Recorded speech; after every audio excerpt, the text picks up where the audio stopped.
5 বছর 10 বছর আগে বলেছি, তোমরা আজকে ভুল পাল্টিয়েছো। এখন তোমরা তাদেরকে আর মানহাজি বলো না, এদেরকে খারজি বলো না। আমার এক বন্ধু এই কাতারে, আমি যখন সফরে গিয়েছিলাম, কাতার হোটেল শেরাটনে আমেরিকার সাথে তালেবানদের চুক্তি হয়েছিল। সে সময় তো আমি বাংলাদেশে, আজকে 10-15 বছর সেখানে আমি যেতে পারিনি। আমার এক বন্ধু আমাকে বলেছিল, তালেবানরা উদুদ্দর্শী, তালেবানরা মূর্খ, তালেবানরা জাহেল, তালেবানরা ইসলামের মিত্র নয়, তালেবানরা বেকুফ গর্দব। আর জ্ঞানী হচ্ছে ইরানের প্রেসিডেন্ট জ্ঞানী, এবং এই যে সুদানের প্রেসিডেন্ট ওমর হাসান আল বশির, এরা হচ্ছে জ্ঞানী। আজ ওমর হাসান আল বশির কোথায়? আমি যখন তাদের আমেরিকার সাথে তালেবানদের চুক্তি হয়, তখন বলেছিলাম যে ওই বন্ধুকে স্মরণ করে দিয়ে বলেছিলাম, আজকে তো হোটেল শেরাটনে চুক্তি হচ্ছে, এবং সেই ঐতিহাসিক হোটেল শেরাটনে আমেরিকা মুচলেখা দিয়েছে সেখানে। আজ সেই হোটেলের সামনে দাঁড়িয়ে একদিন তুমি তাদেরকে তিরস্কার করেছিলে। আমার ভাইরা, এই কথাগুলো কেন বলতেছি? আমি এই কথাই জন্য বলতেছি, আজ ইসলাম বিপদে রয়েছে, কথা ঠিক কিনা? সামাজিকভাবে ইসলাম বিপদ আছে। মুসলমান মেরে তসনস করলো, কোনো কিছু নাই। 2টা হিন্দু মারা গেলে আজকে মাহফিল হতে পারতো না, বাংলাদেশে পারতো? মুসলমান মারা গেছে, কোনো খবর নাই। من يهده الله فلا مضل له ومن يضلله فلا هادي له ونشهد أن لا إله إلا الله وحده لا شريك له ونشهد أن محمدًا عبده ورسوله أما بعد فأعوذ بالله من الشيطان الرجيم بسم الله الرحمن الرحيم يا أيها الذين آمنوا اتقوا الله حق تقاته ولا تموتن إلا وأنتم مسلمون يا أيها الذين آمنوا اتقوا الله وقولوا قولا سديدا يصلح لكم أعمالكم ويغفر لكم ذنوبكم ومن يطع الله ورسوله فقد فاز فوزا عظيما ثم أما بعد قال الله سبحانه وتعالى في محكم تنزيله ومن الناس من يتخذ من دون الله أندادا يحبونهم كحب الله والذين آمنوا أشد حبا لله ولو يرى الذين ظلموا إذ يرون العذاب أن القوة لله جميعا وأن الله شديد العذاب إذ تبرأ الذين اتبعوا من الذين اتبعوا ورأوا العذاب وتقطعت بهم الأسباب وقال الذين اتبعوا لو أن لنا كرة فنتبرأ منهم كما تبرأوا منا كذلك يريهم الله أعمالهم حسرات عليهم وما هم بخارجين من النار وقال تعالى بشر المنافقين بأن لهم عذابا أليما الذين يتخذون الكافرين أولياء من دون المؤمنين أيبتغون عندهم العزة فإن العزة لله جميعا وعن ثوبان مولى رسول الله صلى الله عليه وسلم قال قال رسول الله صلى الله عليه وسلم يوشك أن تداعى عليكم الأمم تداعى الأكلة إلى قصعتها قالوا ومن قلة نحن يومئذ يا رسول الله قال لا بل أنتم كثير ولكنكم غثاء كغثاء السيل ولينزعن الله من صدور عدوكم المهابة منكم وليقذفن الله في قلوبكم الوهن قالوا وما الوهن يا رسول الله قال حب الدنيا وكراهية الموت وعن معاوية ابن أبي سفيان رضي الله تعالى عنه قال سمعت النبي صلى الله عليه وسلم يقول من يرد الله به خيرا يفقه في الدين وإنما أنا قاسم والله يعطي ولن تزال هذه الأمة قائمة على أمر الله لا يضرهم من خذلهم حتى يأتي أمر الله بارك الله لنا ولكم في القرآن العظيم ونفعنا وإياكم بالآيات والذكر الحكيم اللهم صل على محمد وعلى آل محمد كما صليت على إبراهيم وعلى آل إبراهيم إنك حميد مجيد اللهم بارك على محمد وعلى آل محمد كما باركت على إبراهيم وعلى آل إبراهيم إنك حميد مجيد আল্লাহ পাক সুবহানাহু ওয়া তাআলার সর্বাগ্রে শুকরিয়া, তার প্রশংসা এবং তার হামদ, যিনি আমাদেরকে ইসলামের নিয়ামত দ্বারা ধন্য করেছেন, যিনি আমাদেরকে ইসলামের মধ্যে ওই ইসলাম আমাদেরকে দিয়েছেন যে ইসলাম সম্পর্কে আল্লাহ পাক বলেছেন কুনতুম খায়রা উম্মাহ উখরিজাত লিন-নাস, সর্বশ্রেষ্ঠ ইসলাম। কারণ মূসা আলাইহিস সালাম যে ইসলাম নিয়ে এসেছিল সেটাও কিন্তু ইসলাম ছিল, আর আমাদের নবীজি যে ইসলাম সেটাও ইসলাম। দুটোটাই তাওহীদের ধর্ম, দুটোটাই শিরকের বিরুদ্ধে দুনিয়াতে দাওয়াত এবং জিহাদের এজেন্ডা নিয়ে এসেছিল।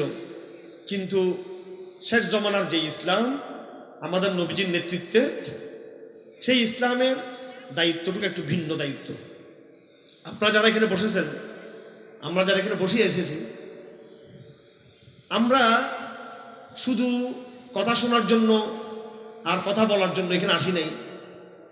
আমরা আমাদের শুধু ইসলাম এবং ঈমানের যে অনুভূতি, এহসাস এবং আমাদের যে পরিচিতি ইসলামের, শুধু এটাই কিন্তু আমাদের জন্য এনাফ এবং যথেষ্ট নয়।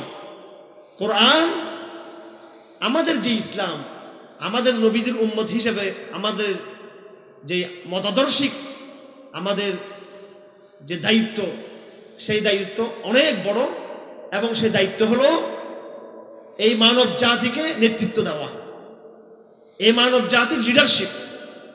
আজকে যে লিডারশিপ মুসলমানদের কিছু মুনাফিকরা আমাদের কাছ থেকে ছিনিয়ে নিয়েছে, আর যে লিডারশিপ আন্তর্জাতিক অঙ্গনে যারা আন্তর্জাতিক তাগুত, যাদেরকে আমরা জানি গ্লোবাল অর্ডার, আন্তর্জাতিক বিশ্ব ব্যবস্থার যারা ধ্বজাধারী, একসময় তারা ব্রিটিশের নেতৃত্বে ছিল, একসময় তারা তার আগে জার্মানির নেতৃত্বে ছিল, এখন তারা আমেরিকার নেতৃত্বে তারা একটা ব্যবস্থা প্রতিষ্ঠা করেছে। এই ব্যবস্থাকে ছিনিয়ে নিয়ে এনে রাসূলুল্লাহ সাল্লাল্লাহু আলাইহি সাল্লাম হজের ভাষণে, বিদায় হজের ভাষণে যে কথা বলেছিলেন যে জাহেলিয়াতের সমস্ত বিষয়কে আজকে আমি আমার পায়ের তলে দিলাম এবং আমি ইসলামের চূড়ান্ত ঘোষণা দিলাম।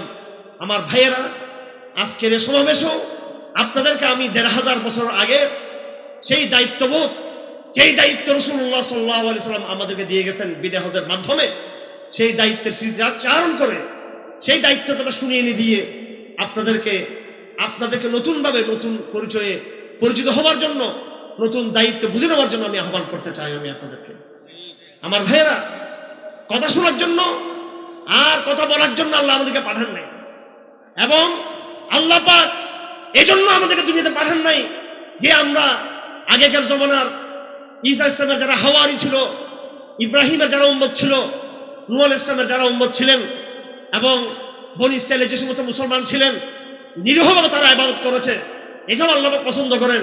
কিন্তু আমাদেরকে আল্লাহ পাক শুধু নিরীহ ইবাদত করার জন্য পাঠান নাই, সেই ইবাদতকে বিজয়ী করার জন্য পাঠিয়েছেন। এবং যারা আল্লাহর ইবাদতকে, আল্লাহর হাকিমিয়তকে, আল্লাহর সার্বভৌমত্বকে চ্যালেঞ্জ করবে, আল্লাহর অধিকারকে যারা চ্যালেঞ্জ করবে, আল্লাহর ক্ষমতাকে চ্যালেঞ্জ করবে, তাদেরকে ধ্বংস করার জন্য আল্লাহ আমাদেরকে পাঠিয়েছেন। এটা আমাদের দায়িত্ব, এটা আমাদের কর্তব্য, আমাদের এটা এই সত্যটা উচ্চারণ করতে হবে। যারা এই দায়িত্বে বাধা সৃষ্টি করবে, মুসলমানদের ঘরে জন্ম হয়ে তাদের নাম কোরআন বলে দিয়েছে, মুনাফিকুন হিসেবে তাদেরকে কোরআন চিহ্নিত করেছে। আর যারা এই দায়িত্বে বাধা সৃষ্টি করবে, আল্লাহর ইবাদতকে আল্লাহর জমিনে প্রতিষ্ঠা করার ক্ষেত্রে বাধা তৈরি করবে, তারা মুসলমানদের ঘরে যদি না হয়ে থাকে, তারা যদি বাইরে হয়ে থাকে, তাদেরকে আল্লাহ পাক মুশরিকিন বলেছে, তাদেরকে পৌত্তলিক, মুশরিক এবং আল্লাহর সাথে যারা অংশীদারিত্ব করে। আফসোসের বিষয়, আজ তাওহীদের কথা বলতে গেলে এই মুসলিম সমাজে নতুন কিছু, কি বলবো, কোন ভাষায় বলবো, কিছু আছে প্রকাশ্য মুনাফিক, যারা ইসলামের ধার ধারে না, ইসলামের এই যে আদর্শ, ইসলামের যে দর্শন, আল্লাহ পাক ইসলামকে যেই আকীদা এবং তাওহীদের যে চাদর দিয়ে আমাদেরকে পাঠিয়েছেন, মুসলমানদের ঘরে জন্মগ্রহণ করেও তারা সেটা করতে চায় না। তাদের প্রভাবান্বিত হয়ে নামে আলেম, নামে ইসলামপন্থী, কিন্তু যখন আপনি সিরাতুল রাসূলের কথা বলবেন, সাহাবা বলার চেতনার কথা বলবেন, তখন আপনাকে ট্যাগ লাগাবে, খারজি ট্যাগ লাগাবে আপনাকে, মানহাজি ট্যাগ লাগাবে আপনাকে। এটা হলো আরেক ধরনের মুনাফিক। এটা আমার ভাইয়েরা দায়িত্বহীন ভাষায় ঘটনা করতে চাই। যদি আমরা খারজি বলে থাকো, অতটুকু চেতনা আমরা লালন করি, নাউজুবিল্লাহ, তাহলে সাহাবায়ে কেরামদের, তাবিনদের অবস্থা কি হবে? আমি এই পর্যন্ত যারা ইসলামকে বিজয় করেছিলে, তোমরা হলো এই সমস্ত কাপুরুষ, তোমাদেরকে আমরা চিনি। যখন ইসলাম মায়ের খায় তখন তোমরা খারজি বলো, সেই ইসলাম যখন বিজয়ী হয় তখন তোমরা বলো আমাদের ছাত্র ভাই। হ্যাঁ, তখন আমাদের ছাত্র ভাই। এই 5 বছর আগে তোমরা কোনোদিনও ফেসবুকে দেখো নাই আমাদের ছাত্র ভাই? প্রত্যেকটা সেই সমস্ত ঘরের ইঁদুরকে আমরা চিনি, ওই সমস্ত কাপুরুষদেরকে আমরা চিনি। তোমাদের কলম থেকে খোরাসান শব্দ বের হয় নাই, তোমাদের কলম থেকে নামে আলেম হয়েছ, কখনো তোমরা ছাত্র ভাইদের কথা তোমরা বলো নাই। আমরা বিপদের মুহূর্তে আমরা বলেছিলাম এরা খোরাসানের সৈনিক, মাহাদির সৈনিক, ইমাম মাহাদির আগমনকে তারা শুভ করতেছে। এই কথা বিপদের মুহূর্তে বলেছি, 20 বছর আগে বলেছি, 1 যুগ আগে বলেছি, 5 বছর 10 বছর আগে বলেছি। তোমরা আজকে ভুল পাল দিয়েছ। এখন তোমরা তাদেরকে আর মানহাজি বলো না, এদেরকে খারজি বলো না। আমার এক বন্ধু এই কাতারে, আমি যখন সফরে গিয়েছিলাম, কাতার হোটেল শেরাটনে আমেরিকার সাথে তালেবানদের চুক্তি হয়েছিল। সেই সময় তো আমি বাংলাদেশে, আজকে 10-15 বছর সেখানে আমি যেতে পারিনি। আমার এক বন্ধু আমাকে বলেছিল তালেবানরা উদুদ্দর্শী, তালেবানরা মূর্খ, তালেবানরা জাহেল, তালেবানরা ইসলামের মিত্র নয়, তালেবানরা বেকুফ, গর্দব। আর জ্ঞানী হচ্ছে ইরানের প্রেসিডেন্ট জ্ঞানী, এবং এই যে সুদানের প্রেসিডেন্ট ওমর হাসান আল বশির, এরা হচ্ছে জ্ঞানী। আজ ওমর হাসান আল বশির কোথায়? আমি যখন তাদের আমেরিকার সাথে তালেবানদের চুক্তি হয় তখন বলেছিলাম যে ওই বন্ধুকে স্মরণ করে দিয়ে বলেছিলাম আজকে তো হোটেল শেরাটনে চুক্তি হচ্ছে, এবং সেই ঐতিহাসিক হোটেল শেরাটনে আমেরিকা মুচলেখা দিয়েছে সেখানে। আজ সেই হোটেলের সামনে দাঁড়িয়ে একদিন তুমি তাদেরকে তিরস্কার করেছিলে। আমার ভাইরা, এই কথাগুলো কেন বলতেছি আমি? এই কথা এই জন্য বলতেছি, আজ ইসলাম বিপদে রয়েছে, কথা ঠিক কিনা? সামাজিকভাবে ইসলাম বিপদ আছে। মুসলমান মেরে তসনস করলো, কোনো কিছু নাই। 2টা হিন্দু মারা গেলে আজকে মাহফিল হতে পারতো না, বাংলাদেশে পারতো? মুসলমান মারা গেছে, কোনো খবর নাই। আমরা সাম্প্রদায়িক দাঙ্গা লাগাতে চাই না আমরা। আর জেনে রাখো, এই দেশের হিন্দুদেরকে বলে দিচ্ছি, এবং সাথে সাথে এই দেশের সরকারকে জানিয়ে দিচ্ছি, সেটা হলো আমরা কোনোদিন এই দেশের নিরীহ হিন্দুদেরকে আমরা হিসেবে আনি না। আমরা কোনোদিন হিসাব আনার দরকার নাই। আমরা জানি তাদের পিছনে কারা রয়েছে, আমাদের জানা আছে আমাদের। এবং আগামী দিনে ইসলামের বুঝাপড়া সব জায়গায় হবে ইনশাআল্লাহ আজিজ। হ্যাঁ, চট্টগ্রামে জয় শ্রীরাম স্লোগান তুলেছিল আমাদের সামনে। একজন ভাই, সে হিন্দু ধর্মে ছিল, তারপর সে ইসলাম গ্রহণ করলো, অথচ সে হিন্দু ছিল, সে ইসলাম গ্রহণ করছে। চট্টগ্রামের একটা মেয়ে, সে হিন্দু ছিল, সেও ইসলাম গ্রহণ করলো। তাহলে দেখেন, দুজন কিন্তু হিন্দু ছিল, দুজন কিন্তু কি ছিল? হিন্দু ছিল। দুজন মাদ্রাসার ছাত্র ছিল না। ওই মেয়ে আমাদের মহিলা মাদ্রাসার ছাত্রী ছিল না, আর ওই ছেলে হেফাজতুল ইসলামের কর্মী ছিল না। দুজন কিন্তু তাদের ধর্মের লোক ছিল, কথা ঠিক কিনা? তাদের ধর্মের লোক স্বেচ্ছায় তাদের ধর্ম ত্যাগ করে ইসলাম ধর্মে আসছে, এই দোষ কি আমাদের? এরপরে তাদের ধর্ম ত্যাগ করে আসা ছেলেটা, তাদের ধর্ম ত্যাগ করে আসা মেয়েটাকে তারা বিয়ে করলো।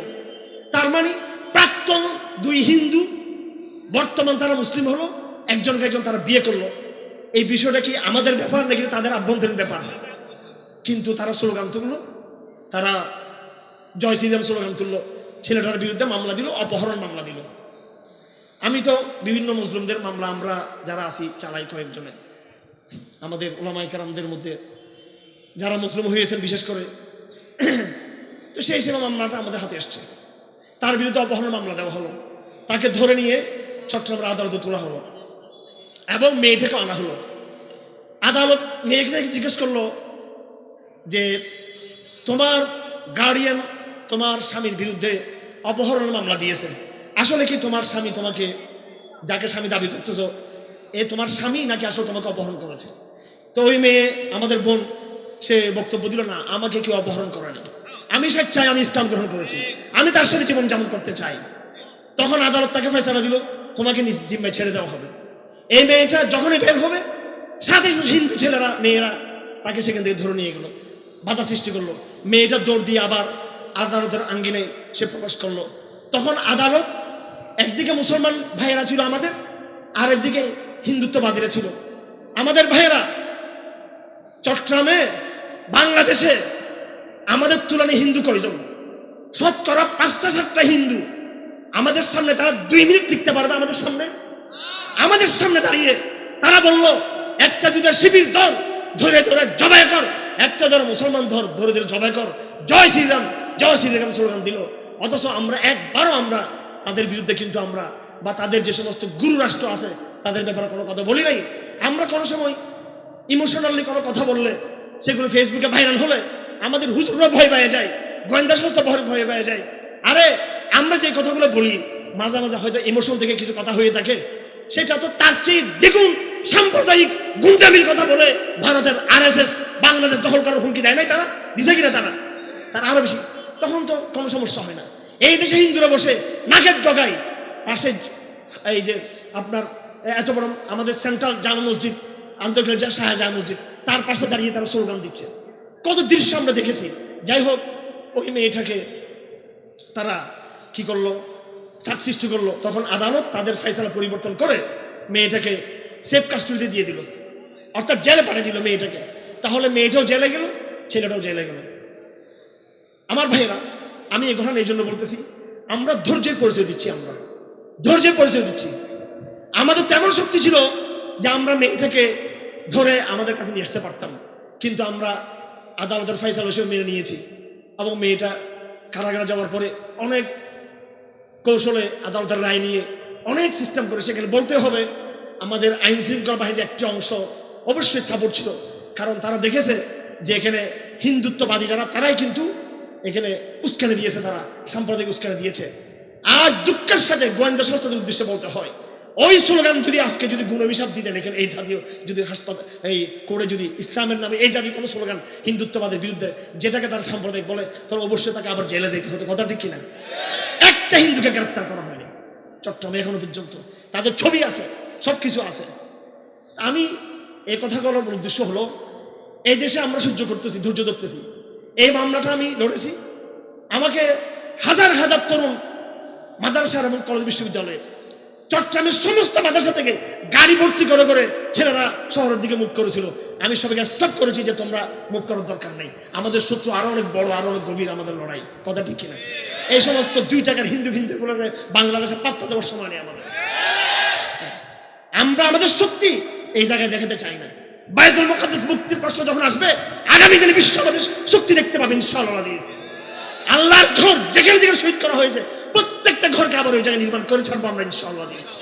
যেই দেশে যেখানে যত মসজিদ শহীদ করা হয়েছে প্রত্যেকটা মসজিদকে আমরা নির্মাণ করবো ইনশাআল্লাহ আমার সেই জায়গায়। এই দায়িত্ব আপনাদের। এই দায়িত্ব হচ্ছে এই প্রজন্মের যারা তরুণ আছে, আগামী দিনে যারা যুব, আগামী দিনে যারা দায়িত্বে পৌঁছবে, আগামী দিনে যারা আরো বড় হবে, তাদের দায়িত্ব হলো। সুতরাং আমাদের সফর অনেক দূর, মঞ্জিল আমাদের অনেক দূর, লড়াই অনেক বড় আমাদের। এই জন্য আমরা ছোটখাটো লড়াই লিপ্ত হতে চাই না। ফরিদপুরে কয়টা হিন্দু আছে, এগুলোর বডি ফেলতে কতক্ষণ লাগবে আমাদের? কিন্তু কথা হলো এটা আমাদের লড়াই নয়। আমরা শুধু দুর্বল মশার জন্য কামান দাগাতে চাই না আমরা, কিন্তু মশার জন্য কামান দাগাবো না।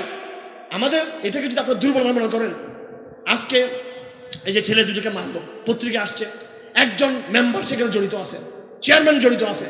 আমি রাজনৈতিক বক্তব্য দিতে চাই না এবং আমি সাম্প্রদায়িক উস্কানি দিতে চাই না। যারা যারা এখানে তার গায়ে হাত তুলেছে, ওই 2 ভাইয়ের হাত তুলেছে, আজকের এই মহাসমাবেশ থেকে হাজার জনতার এই জনতা থেকে আমরা দাবি দিচ্ছি, অবশ্যই প্রকৃত দুষ্কৃতকারীদেরকে, চাই হিন্দু হোক চাই মুসলিম হোক, তাদেরকে গ্রেপ্তার করতে হবে তাদেরকে, এবং তাদের নাম ধরে মামলা করতে হবে, তাদের নাম ধরে।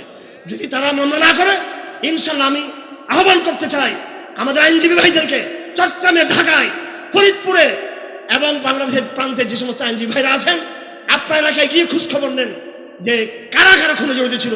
সেই চাই মুসলিম হোক হিন্দু হোক, অবশ্যই তাকে মারার মামলার আসামি করতে হবে তাদেরকে। এবং ভিডিওতে ফুটেজ আছে, সবকিছু আছে, প্রমাণ আছে। এই ঘটনা ছাড় দেওয়া যাবে না। আমরা হাতে লাঠি নিব না, আমরা হাতে বিচার তুলে নিব না, কিন্তু আপনাদেরকে ন্যায় বিচার জন্য বাধ্য করবো আমরা আপনাদেরকে। আমরা পারবেন তো বাধ্য করতে আপনারা? হ্যাঁ, অনেকেই গুজব ছড়ায়, অনেকে উস্কানি করে, চলেন লড়াই করি, চলেন হাঙ্গামা করি। আজকে দেখেন হাঙ্গামা করতে গিয়ে আজকে আবার 2-1 জন লোক মারা গেল।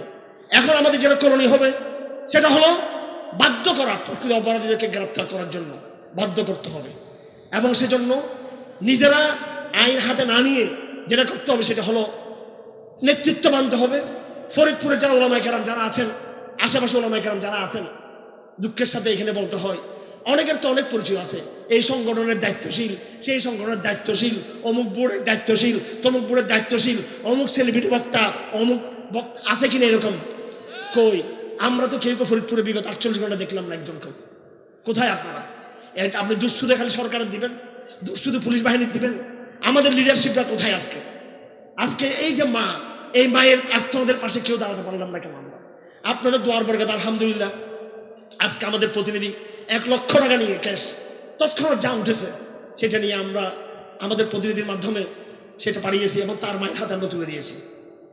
আলহামদুলিল্লাহ, সুম্মা আলহামদুলিল্লাহ। এবং আমরা এটাও করতে চাই, এগুলো কথা জরুরি কথা। আপনি মিছিল করলে হবে না, আপনি 50,000 লোক নিয়ে মিছিল করবেন, 1 লাখ লোক নিয়ে মিছিল করবেন, পুলিশের সাথে হাঙ্গামা পাবেন, প্রকৃত আসামি কি গ্রেপ্তার হবে? তার বিরুদ্ধে কি মামলা হবে? সে কি ধরা পড়বে? ঠান্ডা মাথায় ওই কারাগার আসামিদেরকে একটা একটা চিহ্নিত করতে হবে, চিহ্নিত করে যে সবাইকে আইনের আওতায় আনতে হবে। আইনজীবীদেরকে অ্যাক্টিভ হতে হবে, আইনজীবীরা সবাই অ্যাক্টিভ হবেন, সবাই পাহারা দিবেন যে কারা। আইনজীবী অ্যাক্টিভ হলে, জনগণ যদি অ্যাক্টিভ হয়, তখন খুনি কিন্তু পালিয়ে যেতে পারবে না। কথা ঠিক কিনা? এই যে নারায়ণগঞ্জে একবার 7 মার্ডার হয়েছিল, মনে আছে আপনাদের? 7 মার্ডার হওয়ার পরে কেউ নাম, প্রভাবশালী ব্যক্তি কেউ তাদের নাম নিচ্ছে না ভয়ে, তখন হাইকোর্ট স্বপ্রতিনিধি হয়ে শ্রমটি তারা একটা রায় দিল, এই সরকারকে বাধ্য করলো তাদের নাম করার জন্য। তখন অনেক বড় বড় প্রশাসনিক কর্মকর্তার নাম বেরিয়ে আসছে, আজকে সবার কিন্তু ফাঁসির অর্ডার হয়েছে সবার। মানুষ যখন সচেতন হবে, আপনি যখন শিক্ষিত হবেন, আপনি যখন জ্ঞানী হবেন, আপনি যখন আইন বুঝবেন, প্রচলিত আইন দিয়েও কিন্তু আপনি অনেক কিছু করতে পারবেন। এই জন্য আপনাদেরকে বলবো সচেতন হবার জন্য। প্রকৃত দোষী কারা কারা আছে এটা মোটামুটি এখন স্পষ্ট হয়ে গেছে, এখন স্পষ্ট হয়ে গেছে, আমরা সব বুঝি। হিন্দুদের উস্কানিয়ে চলে এখানে, এবং পাশাপাশি কিছু মুসলমান গুন্ডাদের এখানে, এই নামধারী কিছু ব্যক্তির এখানে কিন্তু তাদের অংশগ্রহণ ছিল। কথা ঠিক কিনা? সবাইকে আইনের আওতায় আনতে হবে, সবাইকে আইনের আওতায় আনতে হবে, সবাইকে শৃঙ্খলার সাথে ঠান্ডা মাথায় এই লড়াইগুলো আমাদের চালিয়ে যেতে হবে। এবং একটা মাহফিল হয়, ওয়াজ মাহফিল হয়, পরে কিন্তু এটা ভেঙে চলে যায়, যার যার সময় চলে যাব। পরের দিন সকালবেলা, দুপুরবেলা, এরপরে কিন্তু আমরা আমাদের নেতৃত্ব নাই। কথা ঠিক না বেঠিক? মাহফিল শেষ, বক্তারা কথা বলে, ততক্ষণ খুব জৌলুস। মাহফিলের পরে আপনার যদি কোনো বিপদ আসে, আপনার অভিভাবককে, আপনার কোনো সমস্যা হলে আপনার অভিভাবককে, আমার অভিভাবককে। আফসোস, এই দেশে অনেক নেতা আছে, মুসলমানদের আমির মুমিনিন নাই। এই দেশে অনেক বক্তা আছে, কিন্তু মুসলমানদের কোনো একক আমির নেই। কথা ঠিক না বেঠিক? একজন নেতা থাকতে হবে, আমির থাকতে হবে, লিডারশিপ থাকতে হবে, যাকে ভয় পাবে দেশীয় শক্তি, বিদেশি শক্তি যাকে ভয় পাবে। আর সেটা না করে আমরা যত কথাই বলি না কেন, আমাদের শক্তি তারা জানে। সাময়িক রাত 12টা পর্যন্ত আমাদের মাহফিল শেষ, এখানে আমাদের শক্তি শেষ। আমাদের শক্তি স্লোগান পর্যন্ত, আমাদের শক্তি প্যান্ডেল পর্যন্ত, আমাদের শক্তি মাইক্রোফোন পর্যন্ত। আমার ভাইয়েরা, আমরা আমাদের শক্তিকে অনেক দূর নিয়ে যেতে চাই। আমরা আমাদের শক্তিকে আমরা আমাদের সমাজের রঞ্জনে নিয়ে যেতে চাই। আমাদের শক্তিকে আমরা সংগঠনে পরিণত করতে চাই। পারবেন তো আপনারা? ভাই, জেল থেকে বের হয়েছে, রফিকুল ইসলাম মাদানী বের হয়েছে, মওলানা গুনবী সাহেব বের হয়েছেন, অনেক নেতৃবৃন্দ বের হয়েছেন। সামনে আল্লাহ পাক আরো অনেক নেতৃবৃন্দকে আল্লাহ পাক মুক্ত করুন, আমরা চাই, দোয়া করি। উন্মুক্ত আকাশে সরাসরি ডাইরেক্ট আল্লাহর কাছে আমরা কামনা করি। এখন ওনাদের উচিত, আপনাদের উচিত পরামর্শ করে একটা জায়গায় যাওয়া। সাহাবায়ে কেরাম কি পরপর মাহফিল করেছিলেন এরকম? বলেন, সাহাবায়ে কেরাম কি আমাদের মতো এরকম সারা বছর মাহফিল নিয়ে ব্যস্ত ছিলেন? সাহাবায়ে কেরাম কি বক্তা ছিলেন? এই জন্য বক্তাদের উচিত, বক্তৃতা ঠিক আছে, পাশাপাশি জাতির নেতৃত্ব যেন তারা নিজের হাতে নেয়। এই জাতির তরুণদের নেতৃত্ব সময় দিতে হবে।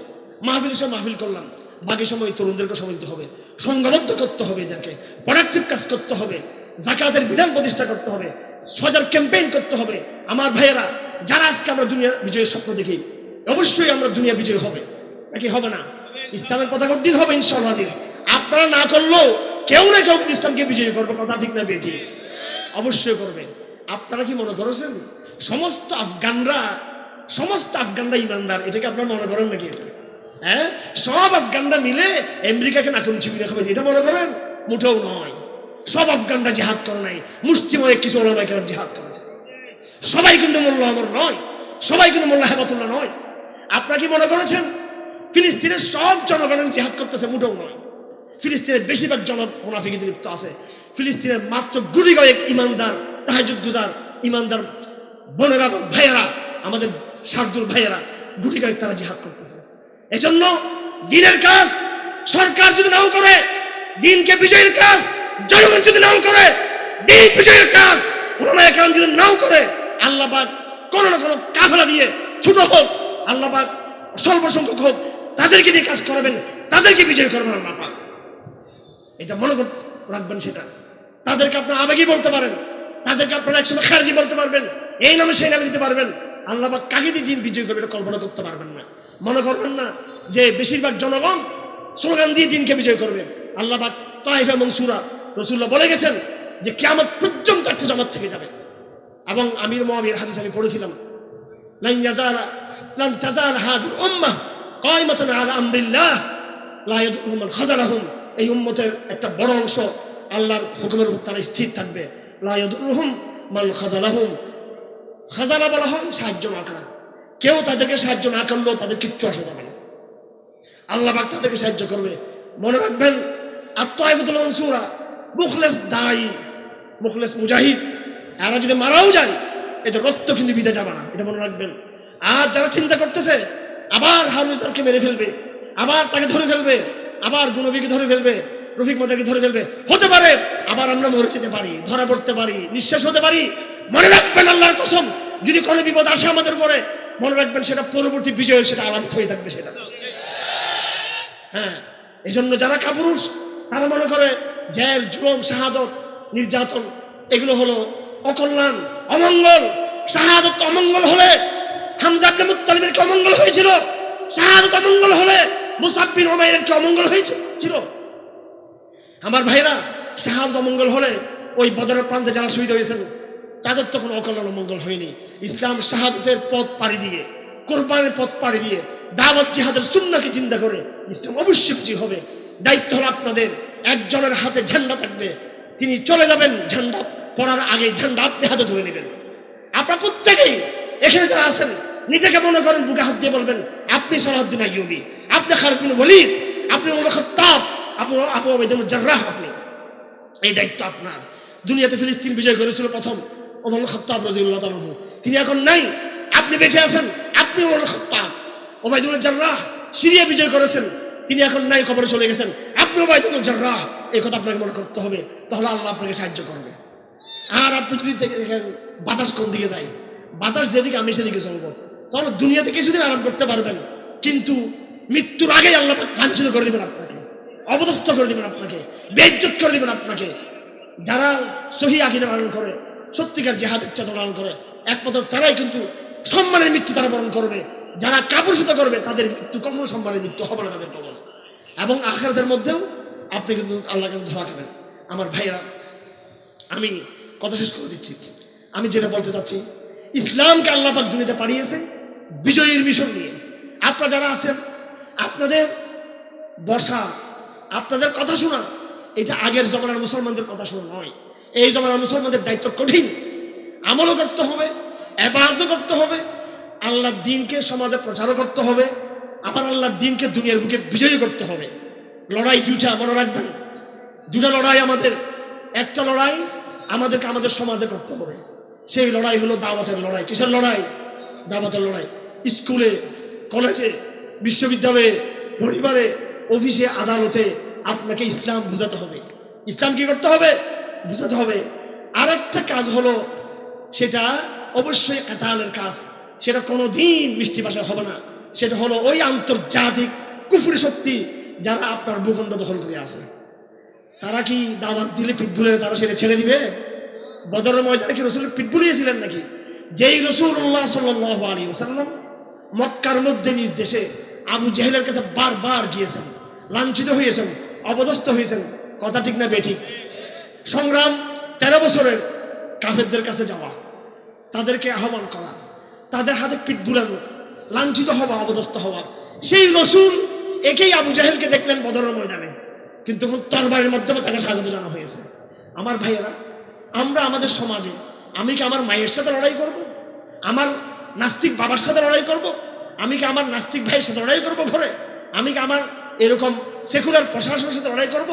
ধর্মহীন এই শিক্ষক টিচার এদের সাথে লড়াই করব? এখানে আমাকে ব্যাপকভাবে গণদাওয়াত দিতে হবে, ইসলামের ব্যাপকভাবে জাগরণ তুলতে হবে। আমার ভাইয়েরা, যদি আমরা জাগরণ তৈরি করতে পারি, কি তৈরি করতে পারি?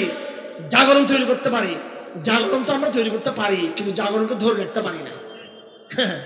এই জন্য বলি যে আগে আমি ঠিক করি, সবাই মিলে সুরা ঠিক করি, দেখবেন সব ঠিক হয়ে যাবে।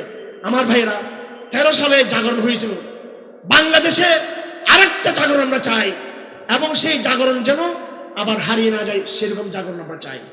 জজবাকে কন্ট্রোল করতে হবে, এমন এক জাগরণ বাংলাদেশ চাই। ওই জাগরণ দিয়ে আমরা ক্ষমতা দখল করবো না। এখন বিদ্যমান অবস্থায় যদি ক্ষমতা দখল করেন ইসলামপন্থীরা, আপনার ক্ষমতায় টিকে থাকতে পারবেন না। এই জন্য ক্ষমতা দখল করার দরকার নেই আমাদের। আমরা যা করব, স্কুল, কলেজ, বিশ্ববিদ্যালয়, মাদ্রাসা, বাজারে, ঘাটে, সব জায়গায় তাওহীদের চাদরে জাগ্রত করবো। আমরা শিরিককে চিহ্নিত করে দেবো। আমরা এটা শিরিক। আমরা এমন একদিনের আশা করি কলেজে, বিশ্ববিদ্যালয়ে, স্কুলে, কলেজে ছেলেরা এভাবে সিলেবাসের বই ছিঁড়ে ফেলে দিবে।